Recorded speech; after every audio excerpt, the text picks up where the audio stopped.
Well, okay, welcome everybody. Hopefully everybody's in to our 2025 how-to clinics.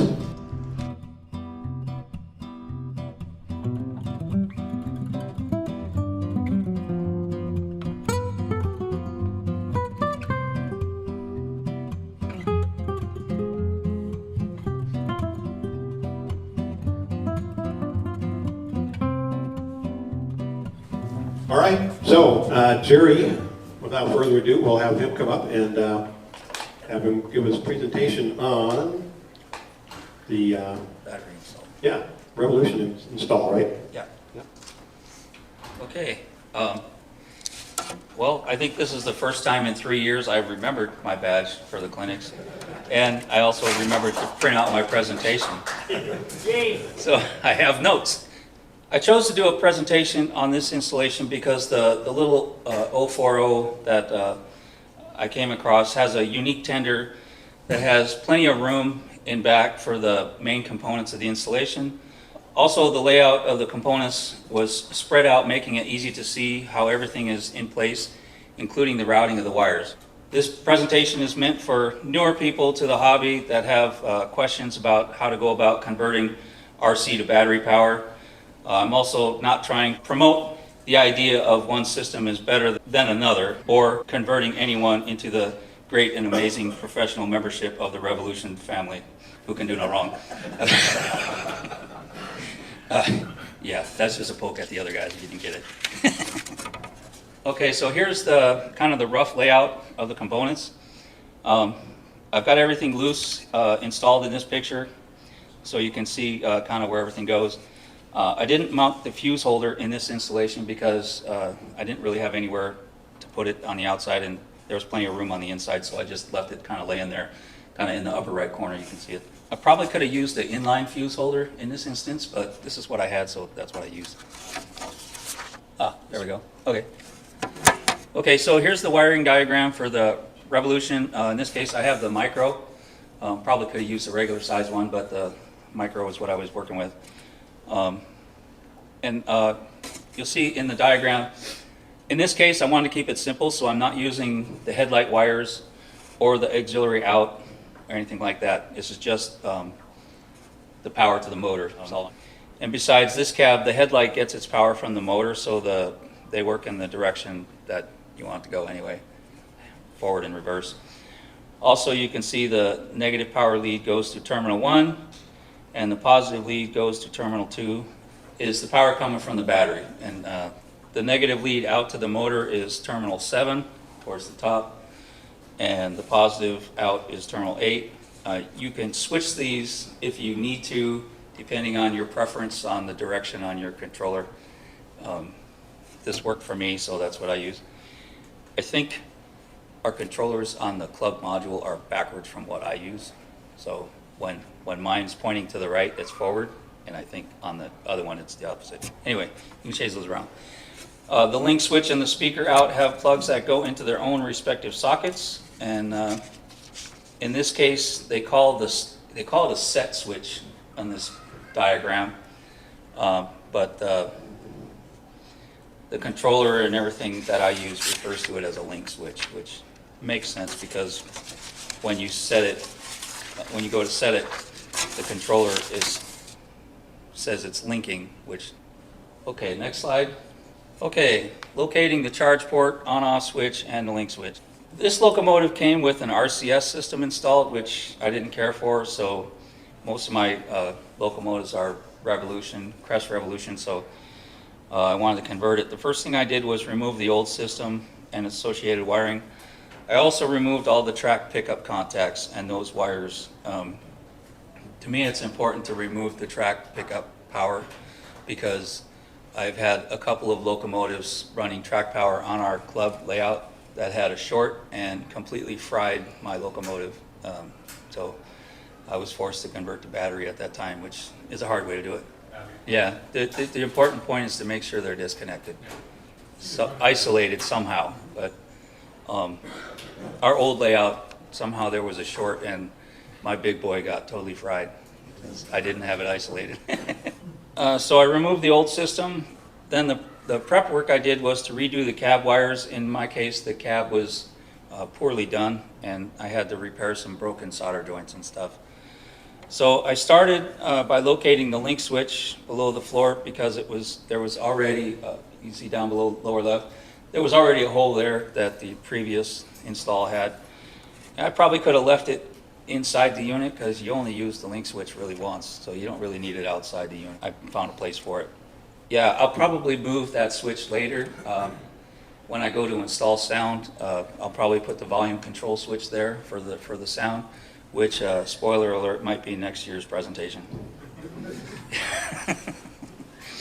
So then I drilled a 7/8 inch hole for the charger port, the upper left, and a 1/4 inch hole for the on-off switch in the center.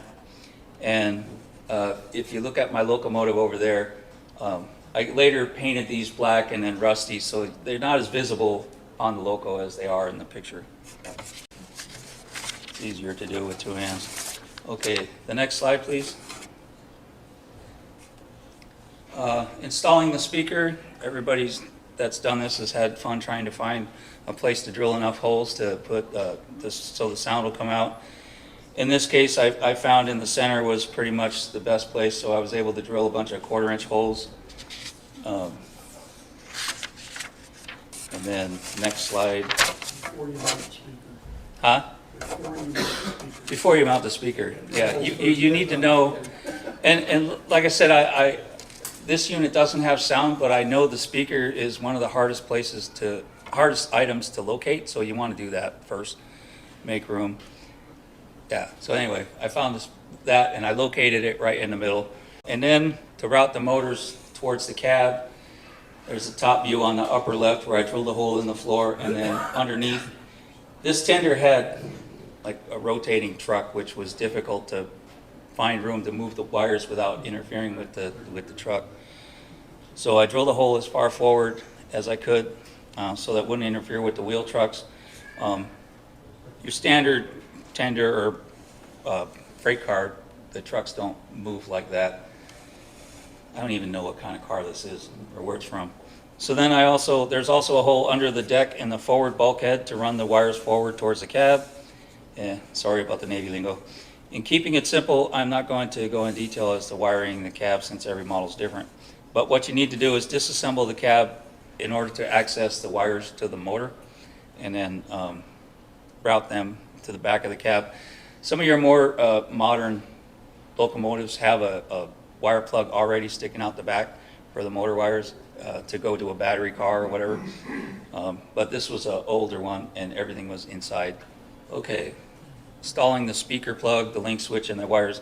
I hot glued the speaker in place, but then I had to move it back in order to make room for the batteries. Like I said, you try to put the speaker in first, and eventually I had to move it back about a 1/2 inch. So the speaker wires are basically, there's a plug that comes with the Revolution, and I have a kit of the Revolution controller there with the wires it comes with. And there's also a plug that goes into the Revolution for the speaker, but the speaker wire also has a plug at the other end, and since my speaker doesn't have a plug, it just has terminals, I had to cut that off and solder the wires right to the speaker. And then of course the link switch has its own plug, but I did have to mount it and then route it through a hole in the floor, and once again avoiding the truck and the wheels. And I think that's about a 1/4 inch hole also. Okay, so wiring. I don't know if you can tell on the picture, but I actually colored the wires red that were already red, so you can. But so prepping the wires. If you haven't done any soldering before, I started by cutting the wires to length, strip the ends, dip them in flux, and then tin them, and then try to clean them, a little wet paper towel, and then put heat shrink over them. And then I also prepped the switch, the charge plug, and the fuse plug with flux, tinning, and cleaning. And then final receiver board location is shown in this picture, where I figured out where I could put it, along with leaving a space in the upper right corner for the future soundboard. To go in detail, I soldered the red battery lead to the center terminal on the switch and another red wire to each of the other terminals on the switch. Then I slid heat shrink and I shrunk the heat shrink I used the soldering iron. It's simple and quick. You could use a heat gun, but by using the soldering iron, I got one less dangerous tool sitting on the workbench ready to burn me. So also I made sure there was a piece of heat shrink on each of the red wires from the bottom terminal and soldered to the center terminal of the charge plug. Then shrunk the heat shrink before connecting the last 2 wires to the charge plug. I made sure there was pieces of heat shrink loose on each, and that's, you know, I keep saying that because I often forget to put the heat shrink on before I solder the wires. So last I soldered a red wire to the heat shrink in the positive into position and shrunk it for the fuse. It doesn't matter which wire goes to the center or the outer terminal. That's just the way I did it. And so this is pretty much self-explanatory as far as which wire goes where as far as the positive. Jerry, Yeah, what gauge wire were you using for most of this? I think, I want to say 22. It don't have to be very much. You're only running a few millimeters. You could use heavier. It wouldn't hurt to use heavier. That's just what I use. It's because I have it. Okay, next slide. This one's really easy. The negative wires, they pretty much all get spliced together. And in this case, I decided to use blue instead of black so you can actually see where the negative wires go. I soldered a black wire to the charge plug outer terminal and screwed in another black wire to terminal 1 on the receiver board.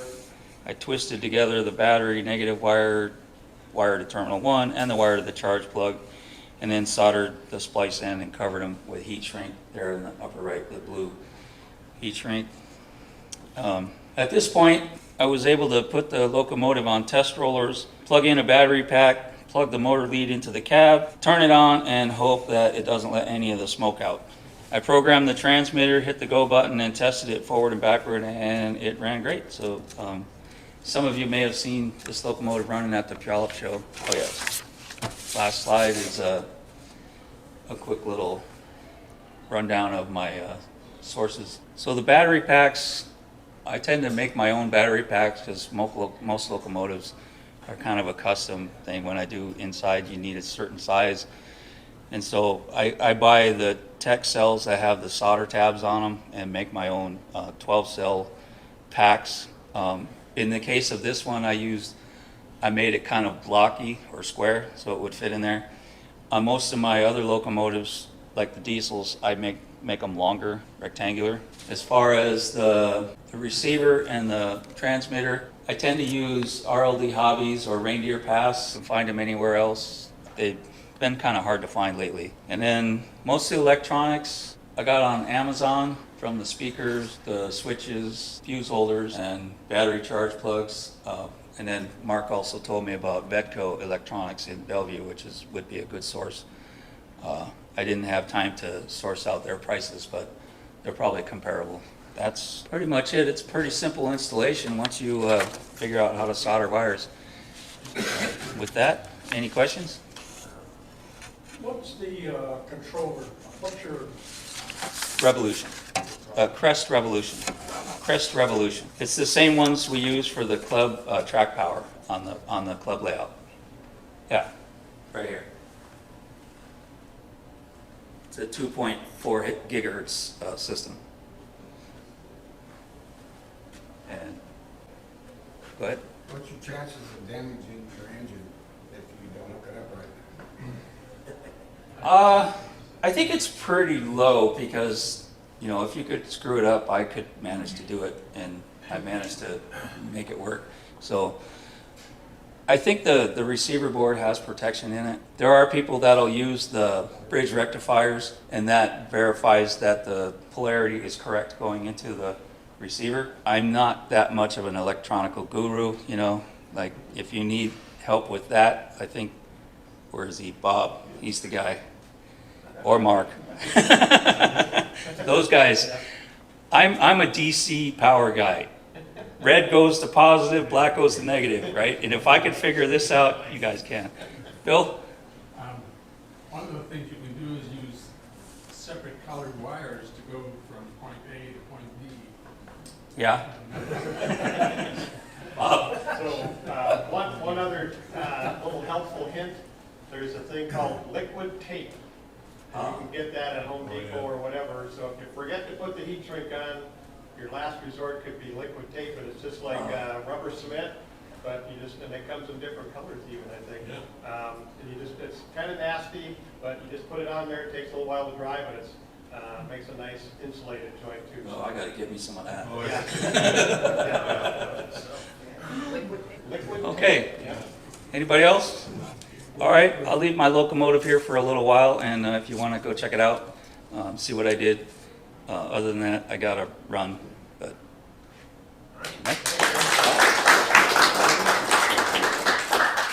All right, thanks, Jerry. Next up is going to be Jimmy. So he's going to be talking about weathering.